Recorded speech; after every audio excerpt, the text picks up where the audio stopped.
Tonight, violence in the Middle East. The world watches as Iran fires hundreds of ballistic missiles towards Israel, hours after Israel unleashes a massive assault on Iran, killing its top military officials, targeting Iran's key nuclear facilities. President Trump telling ABC News that Israel's strikes were excellent and warns there are more to come, a lot more. Our Marcus Moore is live in Tel Aviv. Israel's Iron Dome intercepting many of Iran's missiles in midair. Tonight, we take a look at the science behind how that dome works. Marines on duty in Los Angeles for the first time, joining the National Guard, taking over security operations after days of protests surrounding immigration raids. This just hours after an appeals court delays an order requiring the Trump administration to return control of the California National Guard to California Governor Newsom. The lone survivor, the incredible story of that single passenger who walked away from that horrific crash of a Boeing 787 Dreamliner that left 246 dead, saying he thought he had died. What he remembers as the plane went down in those final moments and how he escaped. Thunderstorms and extreme heat expected at President Trump's $45 million military parade through Washington, D.C. tomorrow, with 6,600 soldiers, dozens of tanks, fighter jets, and choppers, and 200,000 bystanders expected to attend. Organizers say the parade will go on. And concerns over fire and burn hazards caused by this common everyday item, the recall of a popular phone charger you may just have in your home or your bag right now. From ABC News World Headquarters in New York, this is Prime with Linsey Davis. And good evening, everyone. I'm Juju Chang. Thanks so much for streaming with us. We have a breaking news update from the Middle East tonight. Another round of Iranian missiles have hit near the Tel Aviv Defense Ministry complex. You are looking at a live picture of Tel Aviv as the morning breaks. Take a look. This is new video, which shows the moment of the apparent strike near that complex and at a shopping mall. We're told that nearby buildings were destroyed as well. Emergency responders rushed to the damage near the Defense Ministry complex. Significant damage was also visible in Ramat Gan, a Tel Aviv suburb where police say one woman was killed. Iran, of course, fired back after Israel's attack targeting Iran's nuclear infrastructure. Israel's Iron Dome defense system has struck down most of the missiles incoming, but not all. Across the country, at least 41 Israelis were hurt. Earlier, Israeli missiles struck Iran's main nuclear enrichment site, one of several nuclear facilities that were hit in this barrage. And the Israelis targeted an apartment building in Tehran, in Iran, killing the head of the Revolutionary Guard and Iran's top nuclear scientists as well. Iran's government says dozens have been killed and more than 300 injured. It's Israel's largest military operation since 1967, more than 200 aircraft, striking more than 100 targets deep behind enemy lines. Tonight, both sides are digging in, saying this could go on for a while. And what does that mean for us here at home? Well, we have you covered tonight and begin with Marcus Moore, who's in Tel Aviv. Marcus. Tonight, Iran's retaliation has begun, responding to Israel's sweeping attack by raining down missiles on Tel Aviv, fireballs seen across the skyline and buildings in flames. Israel in a state of emergency as Israelis gather in shelters. Explosions heard in the skies above Tel Aviv and Jerusalem as Israel's air defense systems intercept Iranian rockets. The IDF releasing this video, they say, shows the interception of an Iranian drone. But as this video posted online shows, some Iranian missiles still making it through to Israel, smashing into buildings. And tonight, we are learning the United States is now helping Israel defend itself. American officials telling us the U.S. also shooting down missiles targeting Israel. Israel had long telegraphed its intentions to strike Iran, but the campaign itself breathtaking in its planning and execution. More than 200 aircraft hitting some 100 targets, including Iran's main nuclear enrichment facility in Natanz. But that wasn't all. Israeli spies from the Mossad intelligence agency had secretly infiltrated Iran, smuggling in explosive drones and other weapons. The Israelis releasing this video, they say, shows Mossad commandos planting devices that would then take out Iran's air defense systems. Israel also killing Iran's top military leaders and government scientists. The general in charge of the entire Iranian armed forces, the head of the country's ballistic missile program, both dead. Israel calls the operation a, quote, preemptive attack. Israel launched Operation Rising Lion. Prime Minister Benjamin Netanyahu declaring Iran's nuclear program, quote, a clear and present danger to Israel's very survival, warning this is just the start of what will be a days-long military campaign. Netanyahu saying the U.S. knew of its plans, quote, we informed them in advance, they knew about the attack. Just hours before the strikes, President Trump publicly urging Israel to hold off to give his team more time to negotiate with Iran. As long as I think there is an agreement, I don't want them going in because I think that would blow it. Might help it, actually, but it also could blow it. Soon after the attack began, the administration insisting Israel acted on its own. Secretary of State Marco Rubio saying, quote, we are not involved in strikes against Iran, warning Iran should not target U.S. interest or personnel. But today, the president telling ABC's John Carl Israel's attack was, quote, excellent, saying of Iran, we gave them a chance and they didn't take it. They got hit hard, very hard, and there's more to come, a lot more. For its part, Iran says it's just begun to fight back. Iran's supreme leader saying they started the work and started the war. We will not allow them to escape safely from this great crime they committed. Iran saying its, quote, powerful response will make the enemy regret its foolish actions. And tonight, Iran's response underway. As Iranian missiles fall, the Israeli Defense Force posting all of Israel is under fire.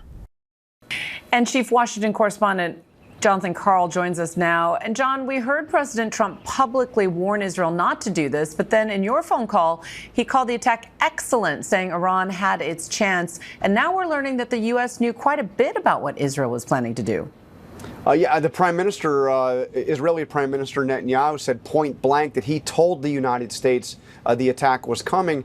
And actually, we heard late today from President Trump, he told Reuters, and this is a direct quote, we knew just about everything.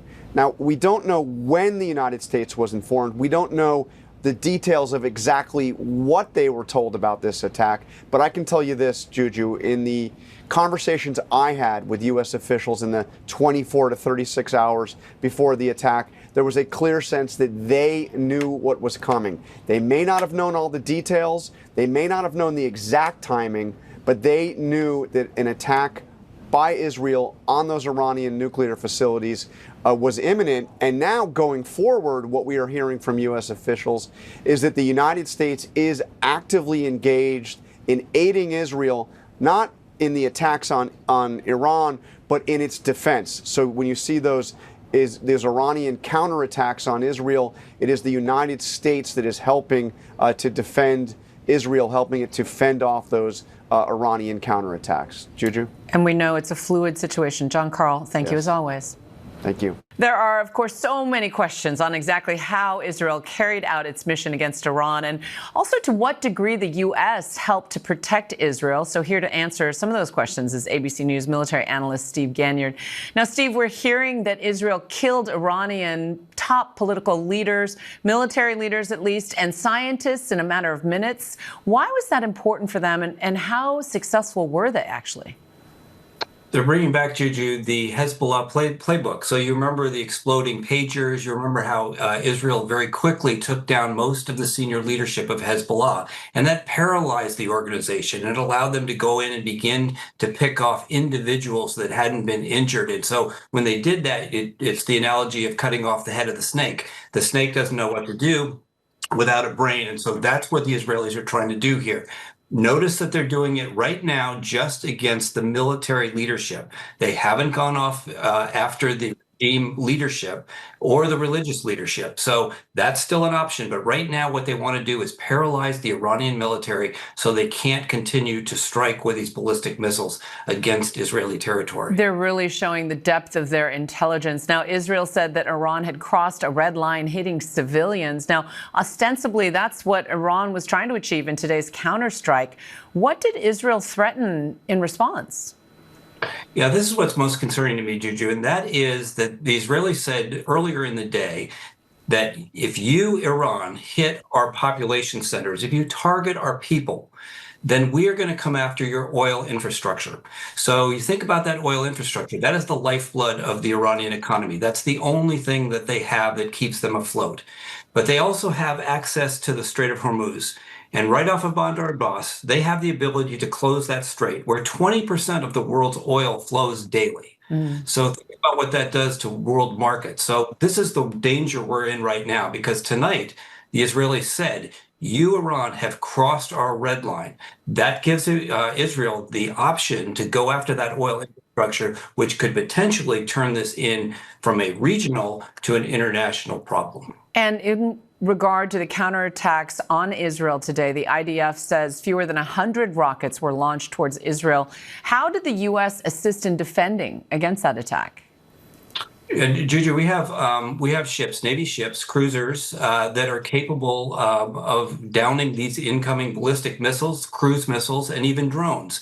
So it's obviously a very sophisticated capability to have the radars that are able to look up in the sky, to have the kinds of missiles that are able to intercept those ballistic missiles as they're incoming. We have some off the coast of Israel. We have several down in the Red Sea. And we have some in the Arabian Gulf, which is right next to Iran, which is very sporty. So anything that's incoming, the U.S. ships are sort of off the west coast of Israel, playing goalkeeper there to help to defend the cities of western Israel. But then the Houthis are still launching ballistic missiles. So U.S. ships in the Red Sea are also trying to down some of those drones and some of those ballistic missiles being fired at Israel tonight. Well, Steve, your insights are always invaluable. Thanks for joining us, Colonel Steve Ganyard. Now, we're hearing a lot again about Israel's missile defense system. It's a multi-billion-dollar piece of technology that protects millions of people in Israel. The Iron Dome. How is the system able to stop incoming rockets midair? Well, our Britt Clennett traveled to Israel's northern border to find out. The Iron Dome is one of the most important tools that Israel has in its arsenal. And with Israel at war, thousands of rockets being fired from Gaza, it's never had to work harder. Could you explain briefly how it works? Well, I can't elaborate into too much of the technology behind it, but the idea, of course, is that the system is able to recognize and then intercept in real time rockets that are aimed towards the civilian populations within Israel. And it's truly been a system that is a game changer. The Iron Dome, first operational in 2011, uses a sophisticated radar system to track those inbound missiles. Iron Dome, like any air and missile defense system, has a couple basic components. It's sitting and waiting for some threat to come into its field of view. When it does, it ascertains, hey, is this a threat? Is this a rocket? Or is this a Cessna? And is this coming to threaten the area that I'm assigned to protect? And if it does detect a threat, the system can bring down rockets fired from a range of 2 to 40 miles away with incredible accuracy. Iron Dome has shot down thousands of these things over the years, but can it be overwhelmed? Anything can be overwhelmed. If you concentrate your forces on a particular area, they're trying to defend the whole country. They're trying to defend neighborhoods all over the country. And so by definition, it's going to provide great defense, but it's still limited. The Iron Dome system and our other active air defense systems were designed exactly for this mission. Our thanks to Britt Clennett. Tensions are rising ahead of more than 1,800 protests, which are planned from coast to coast tomorrow, Saturday. Outside New York City, the dramatic moments outside a privately run ICE facility in Newark. People jumped in front of moving buses. 50 inmates mounted a revolt inside, 4 detainees escaping. And in Los Angeles, active duty Marines are now on duty with the National Guard. Our Matt Gutman reports from LA tonight. Tonight, anger and desperation outside this privately run ICE facility in Newark, New Jersey. Protesters and families of detainees jumping in front of moving buses, trying to stop their loved ones from being transferred. This woman refusing to let go until authorities pulled her off the front of the bus. That showdown coming following a night of clashes after 50 inmates reportedly mounted a revolt over conditions inside and access to food, allegedly overpowering guards who then used pepper spray. When it was all over, officials say they discovered 4 detainees had escaped through an exterior wall. New Jersey members of Congress then trying to get a look inside. This is a perfect example of the shoddiness of this plan. This is a symbol for the brokenness of the Trump administration plan when it comes to immigration. Homeland Security officials denying reports of unrest and poor conditions. They say the men who escaped are dangerous criminals in the country illegally, offering a $10,000 reward leading to their capture. And from those images of chaos in Newark, New Jersey, to Los Angeles, where tonight hundreds of U.S. Marines have now joined the National Guard. It's been 30 years since we've seen Marines here in Los Angeles, boots on the ground. And right now, these Marines are manning a checkpoint just outside of the federal building here, checking people's IDs. It follows a legal victory for President Trump, at least for now. An appeals court delaying an order from a federal judge to return control of California's National Guard back to Governor Gavin Newsom. Clearly, there's no invasion, there's no rebellion. It's absurd. And tonight, from coast to coast, police are gearing up for 1,800 so-called No Kings protests against the president this weekend, a response to his military parade. And in New York City, the mayor today putting protesters on notice. While we always respect and protect the right to peaceful protest, there would be zero tolerance for crime, blocking traffic, graffiti, or disorderly behavior. And Matt Gutman joins us now from Los Angeles. Matt, we know there have been arrests by the LAPD there. Do we know how many? Well over 500 just this week, 200 Sunday, another 200 Monday, according to the LAPD just a few minutes ago, Juju. The idea is that they're willing to make many more arrests this weekend. They are trying to put the public on notice that they will not accept vandalism or violence. That's one reason that they said that curfew for parts of Los Angeles will remain in effect through the weekend. And they are just pleading with the public to help ensure that the focus remains, they say, on the message, not the mayhem. Juju. And we know that contentions will continue. Matt Gutman, thank you. We're going to turn now overseas to the incredible story of that lone survivor of the horrific plane crash in India. 241 people died, but one man seated in 11A, an emergency exit row, is now recalling his surprise at getting out alive. Our James Longman has more.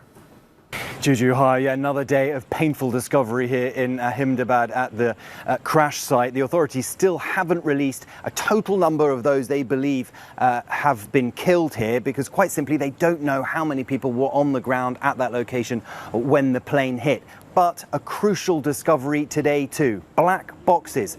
And they are going to give investigators the clues they need to work out what went so tragically wrong. Tonight, the man who miraculously walked away from this horrific air disaster, speaking out. Vishwas Ramesh, the sole survivor, was in seat 11A of the emergency exit row. He told Indian state media he thought he'd died, but when he opened his eyes, he unbuckled his seatbelt and started crawling, squeezing out as he watched others die around him. Emergency door is broken. Yeah. My seat is broken. Yeah. Then I see the page little bit. Yeah. Then I will try to come out. I'm not jumping. I just walk out, innit? Okay. Then ambulance coming in. Ramesh says shortly after takeoff, it felt like the plane came to a standstill in midair for 5 to 10 seconds and green and white lights came on inside the cabin. He said he could feel the engine thrust increasing to go up, but the plane dropped and crashed instead. The other 241 people on board, including his brother, all killed. Did the aircraft catch fire before you came out? Yes. Okay. A little bit of fire. After me, I'm out, then blast. This is the first ever crash of a Boeing 787, and tonight authorities recovered the black boxes of the Air India jet inside the tail, wedged into a building. What's going to be looked at by the investigators is that the landing gear was down when it should have been up, and it appears that the flaps, which should have been down, were up. Hundreds, thousands of people live in this neighborhood. It's packed with people. And just 100 yards or so away from where I am, that is the fuselage of the plane. Krish lives here. He was playing cricket with friends when the plane came down. Mind-blowing. I never seen in my life this type of scenes. Well, the Indian Civil Aviation Authority has now instructed Air India to carry out additional safety checks on all its Dreamliners. This is as a team from the NTSB is due to arrive here over the weekend to help with the investigation. Juju. James Longman, thank you. Well, a dramatic finish today to the 5th week of testimony at the trial of Sean Diddy Combs, as the rapper formerly known as Kanye West appeared at the courthouse. On the same day, the judge dismissed a juror and then reconsidered. Our Aaron Katursky has the story.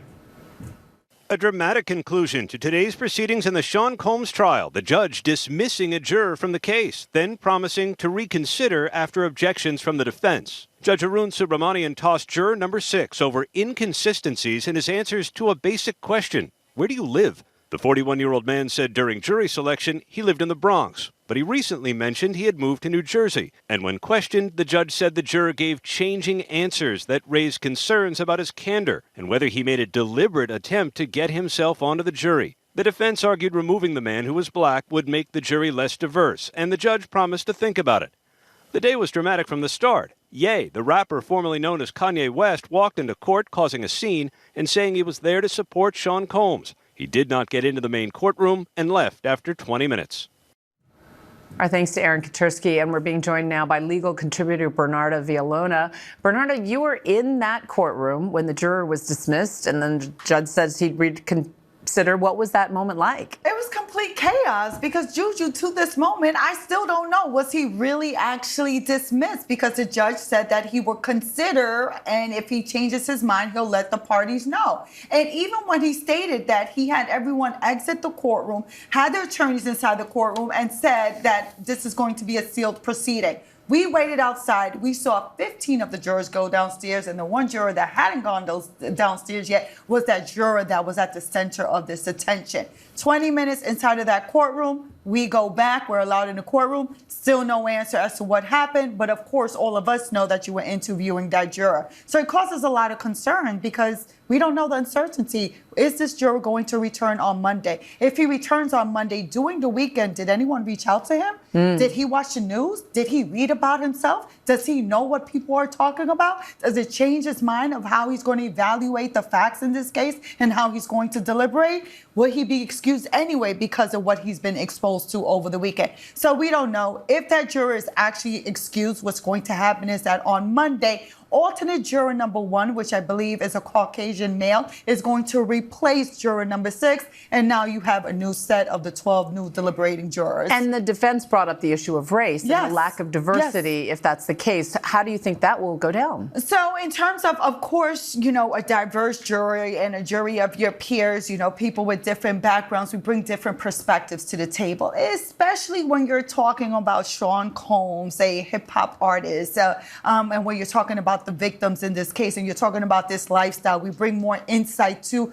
the table, to the conversation, to evaluating these charges. And that's why it's really important to have a diverse jury of your peers to be able to deliberate with the other jurors and provide explanations. And in the very short time we have left, we know that the pseudonym Jane, Diddy's ex-girlfriend, she testified. Did she help or hurt the government's case? I think both. She did both, because it was very difficult to decipher whether she was a willing participant in these freak-offs, in these hotel nights. I mean, clearly she says many times, she says she did not want to engage in these hotel nights, but she also said in the same conversation, I wanted to please my lover. So it's a toss-up as to where the jury's going to land with her. But of course, with the transportation to engage in prostitution, it's not an issue at all. It was clear that they paid off these escorts and that they were being transported from California, from Atlanta to Miami to New York. And we know you'll keep an eye on every twist and turn in the case. Bernarda Villalona, thank you so much. Thank you.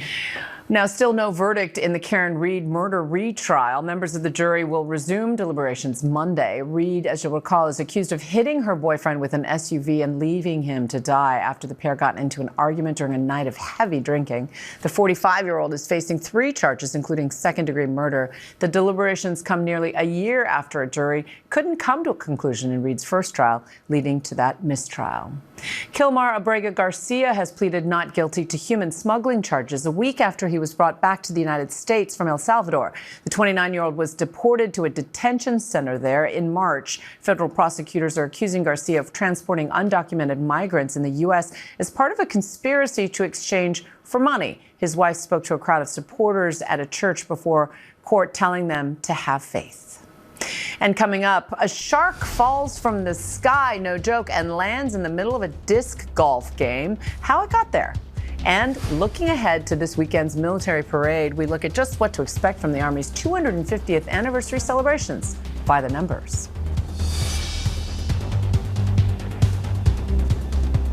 This Saturday marks the 250th anniversary of the U.S. Army, and an entire day of events are planned throughout the day in Washington, D.C., leading to a major military parade through the city and fireworks over the tidal basin. It's worth noting the day of the parade also happens to be President Trump's 79th birthday. At the same time, protests against the Trump administration are expected to take place across the country. We'll have more on the event from Jay O'Brien in just a bit, but first, let's take a look at what we can expect from the celebrations by the numbers. Officials are expecting 200,000 people along the parade route, with 6,700 members of the Army from every division expected to march. The Army said the parade will feature 50 military aircraft flying overhead and dozens of military vehicles of different kinds. Officials are taking a number of steps to secure the event, including 18.5 miles of anti-scale fencing. The cost for everything? An estimated $25 to $45 million, according to the Army. In an AP NORC poll, 60% of adult Americans polled said the parade would not be a good use of government funds, even though more people approved than disapproved of the parade. Meanwhile, more than 2,000 communities across the country are expected to hold No King's Day protests, opposing the Trump administration to counter the parade. Now we're going to continue to follow the tensions boiling over in the Middle East. Iran has fired back with waves of attacks after Israel's attack targeting Iran's nuclear infrastructure. U.S. Army Colonel Seth Crumrick is joining us now. Thanks for being here, Seth. Hi, Juju. Thank you for having me today. Well, tell us, I know you had 28 years in the military, you did special operations. In your mind, what's the biggest threat both to Iran and to the wider region tonight? It's a great question. I think most people would think it's Israel and the United States, when in reality, it's their own domestic population. Their biggest threat is on the streets. The regime's number one goal is survival. And right now, the biggest threat is the unhappy population. There is discontent, and there's been growing discontent for years. But in the last 6 to 12 months, we've seen failures of their power infrastructure, rolling blackouts, logistics breakdowns, so their people aren't getting the food, water, supplies that they would normally want. And they're left asking a really basic question, which is, hey, why is my air conditioning not working when it's 95 degrees right now? Where's the money to fix it?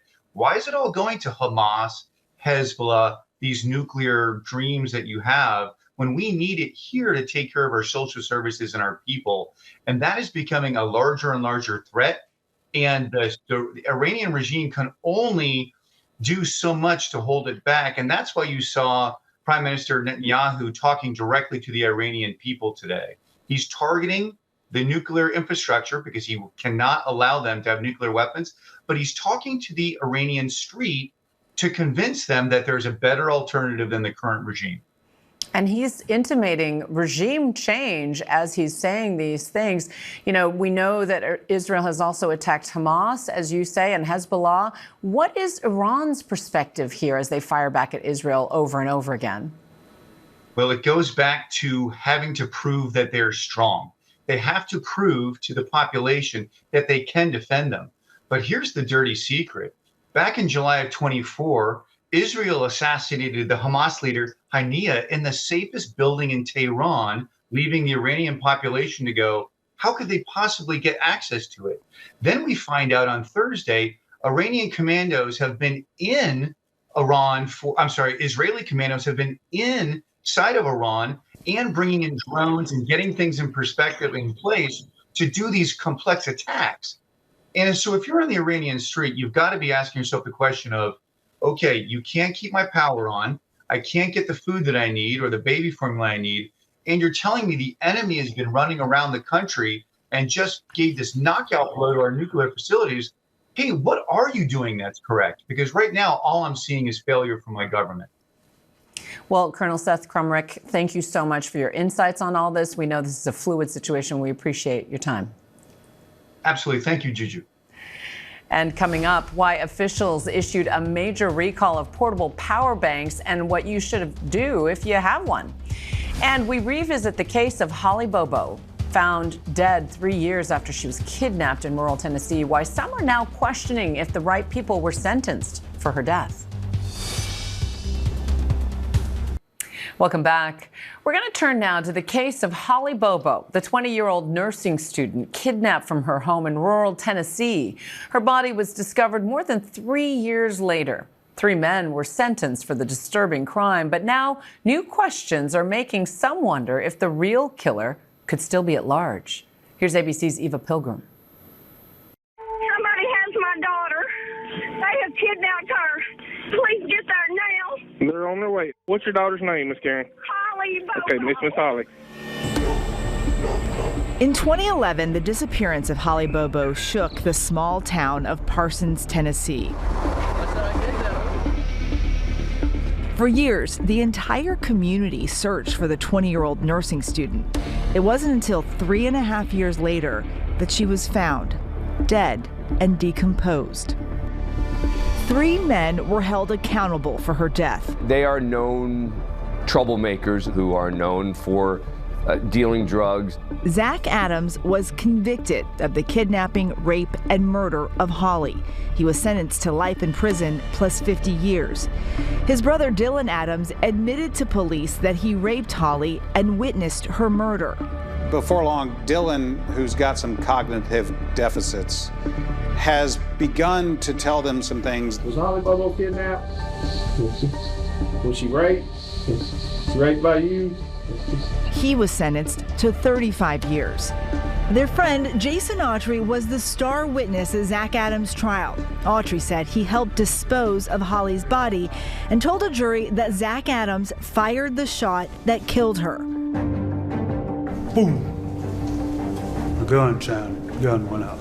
Autry pleaded to a lesser charge and was sentenced to 8 years. Zach Adams always maintained that he had nothing to do with Holly's death. Now, 14 years after Holly's murder, the case back in court. The now 41-year-old granted a hearing that could possibly lead to a new trial. We're talking about a hearing that produces new evidence that should fundamentally change the outcome of the case. And that's a hard standard to achieve. Zach Adams' defense says they have newly discovered evidence, surveillance images never shown at the original trial, which they say contradict the prosecution's timeline of events. We will prove by clear and convincing evidence Zach Adams was actually innocent of these charges. The defense presents 2 pieces of evidence. One, a video from an ATM machine outside a gas station time-stamped at 11:12 a.m. on the day Holly was kidnapped. It showed a silver truck similar to the one that Zach's brother Dylan owned. Who was in the truck with you that day? Me, my brother, and Shane Austin. Then, a photo of Dylan Adams inside that gas station just minutes later. I just wanted to pay for gas. At the hearing, Dylan Adams also recanted his 2014 confession to police.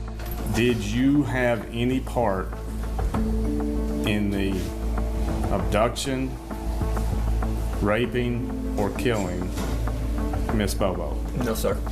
When you have these time-stamped, objectively true pieces of evidence, the state's timeline, as articulated through Jason Autry and other witnesses, can no longer be true. So it creates a real break in Zach's case to demonstrate that perhaps he is actually innocent. If you had video evidence that definitively showed that they couldn't have been at the scene at the time of the crime, that would be very powerful. Prosecutors say you can't even see all 3 of them in the footage. Zach Adams' new hearing bringing renewed attention to the 14-year-old case of Holly Bobo. April 13th, 2011 was a typical weekday morning in the small town of Parsons, Tennessee. Holly was home studying for a test. A short while later, Holly Bobo was heard screaming by a neighbor. Holly's brother Clint was home, but he says he was still sleeping. He woke to the family dog barking. As I was approaching that window, I heard people talking, voices. It was Holly and a man in camouflage who I identified as Drew, who is her boyfriend. But there were some things that Clint didn't know that his mother knew. Drew was at least 30 minutes drive away. I would say like 20 seconds later, I received a phone call from her. And she says, call all the neighbors. Oh my God, Clint, that's not Drew. I said, that's not Drew, get a gun and shoot him. And I said, so you want me to shoot Drew? And I think that's when she must have hung the phone up. I just hung up and I collapsed to the floor. Despite the intense search for Holly, the trail goes cold. Investigators focus on a group of suspects.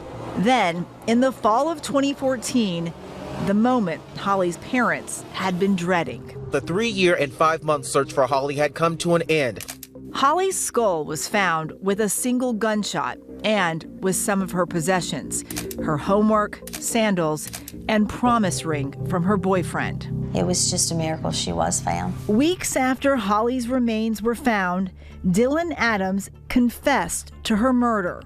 You withheld information. That ain't how this works. Prosecutors take this to trial with the confession from Dylan Adams. Zach was the one that the state of Tennessee thought was the most culpable, so they chose to try him first. Chilling testimony today in the trial of Zach Adams. On day 4, prosecutors put their star witness on the stand, Jason Autry, who initially told police he had nothing to do with Holly's abduction. Innocent man falsely accused. Changed his story. Jason Autry testifies that he and Zach Adams brought Holly Bobo here to this long, winding dirt road that runs along the Tennessee River. And then he says they took the body, wrapped in a blanket, and laid it on the ground. I told him, I said, this is still alive. Autry says he keeps a lookout while Zach gets a pistol from the truck. And at that time, boom, the gun sounded, gun went off. After 2 days of deliberation, the jury found Zach Adams guilty of kidnapping, rape, and the murder of Holly Bobo. Now the man convicted of kidnapping, raping, and killing Holly Bobo is seeking an appeal. We will prove by clear and convincing evidence Zach Adams was actually innocent of these charges. It's perhaps Zach Adams' best shot. This new hearing will determine whether he gets a new trial. Court is expected to resume later this summer. Still, the Bobo family and the state believe the right people have been convicted of murdering Holly. There'll never be enough punishment for him. He don't deserve to be breathing the air that he's breathing today. Our thanks to Eva. For more on this story, including one of the men sentenced for the crime now recanting his earlier testimony, watch Impact by Nightline. It started with a scream. What happened to Holly Bobo? It's now streaming on Hulu. And coming up, former NBA superstar Shaq is paying out nearly $2 million. How he ended up as a name in a class action lawsuit. Behind the revealing lyrics and high-energy beats is also an incredible story. We talked to rapper Scarlett about the inspiration behind her new album, Scarred Before Fame.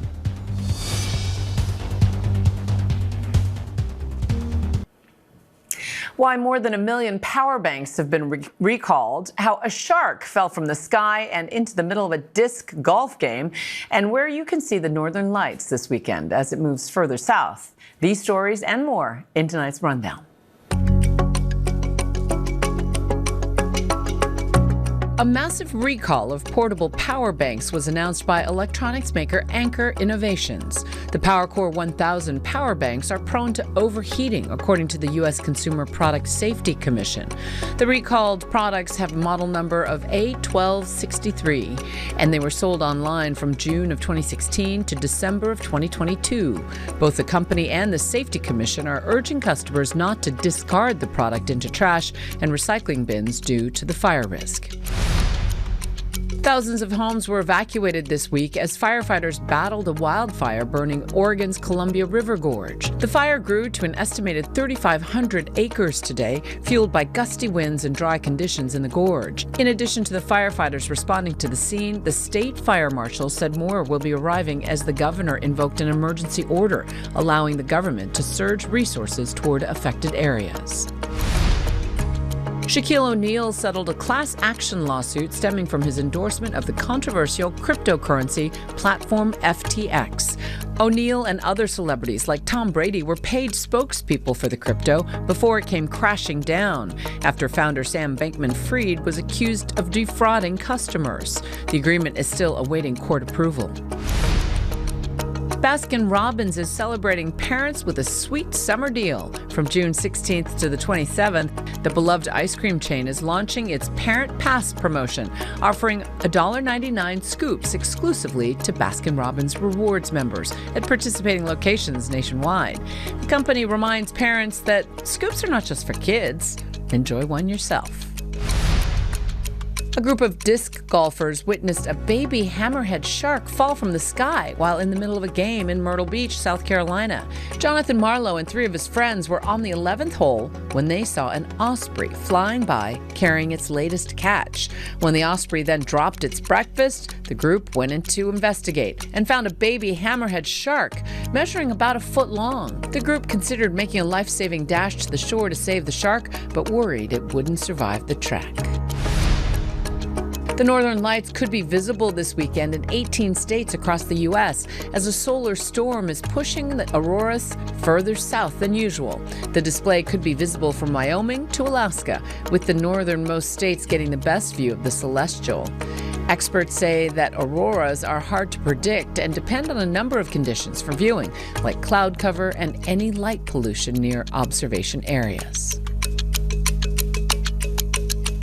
She's known for her incredible story of perseverance from the Bronx, her heavy-handed bars and high-energy tracks. Rapper Scarlett is out with a new album, Scarred Before Fame.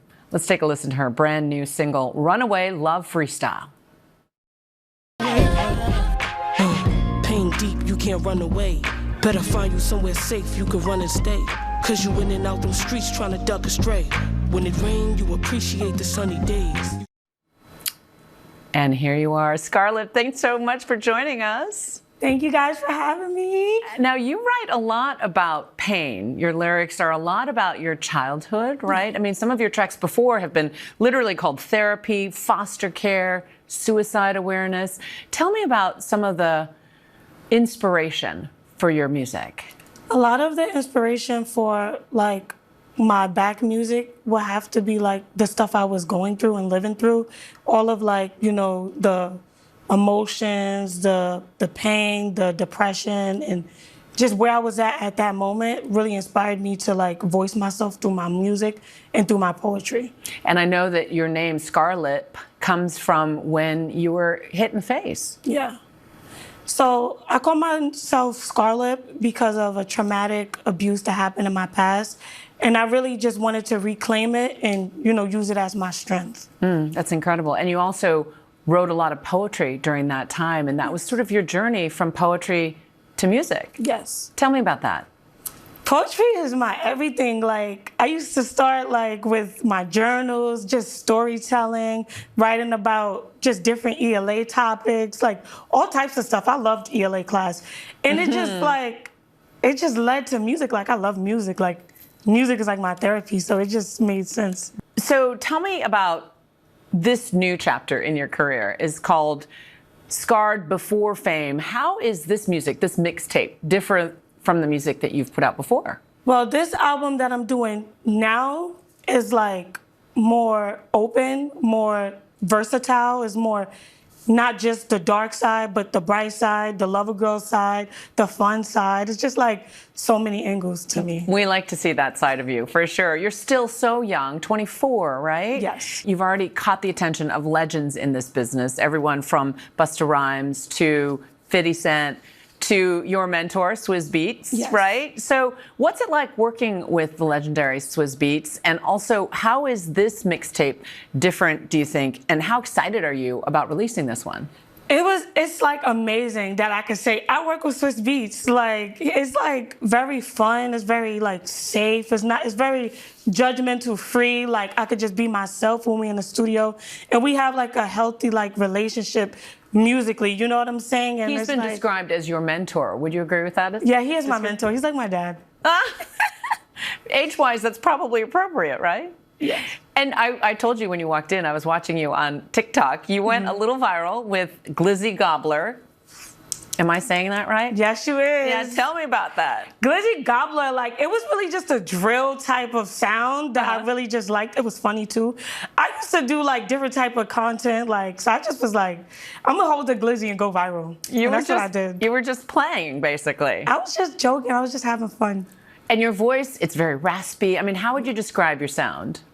Very New York, very Bronx, like, you know, but also, like, I always say energetic, open, lit, turned up, you know. And you have a track, This is New York. What does that mean? Tell us about what that means for you, both lyrically and musically. This is New York. This is hip hop. This is me. This is the streets. This is what it is. Like, that's not New York. This is New York. That's awesome. And are you nervous about releasing this album, or you feel like you're ready? I've been working on this project for at least 4 to 5 years. So, like, you are still so young. Yeah, but I've been working for like my whole life for this. So I do have, I'm a little like anxious, a little anxiety mixed with it, but just also overall like happy, excited, and just ready to share my music with the world. I'm just so pleased to meet you. You're so talented. Thanks for joining us today. Thank you. Appreciate it. See? Not so painful at all. And you can listen to her album, Scarred Before Fame, anywhere you get your music, starting June 20th. And that's our show for this hour. I'm Juju Chang. Stay tuned to ABC News Live for more context and analysis of the day's top stories. Thanks for streaming with us.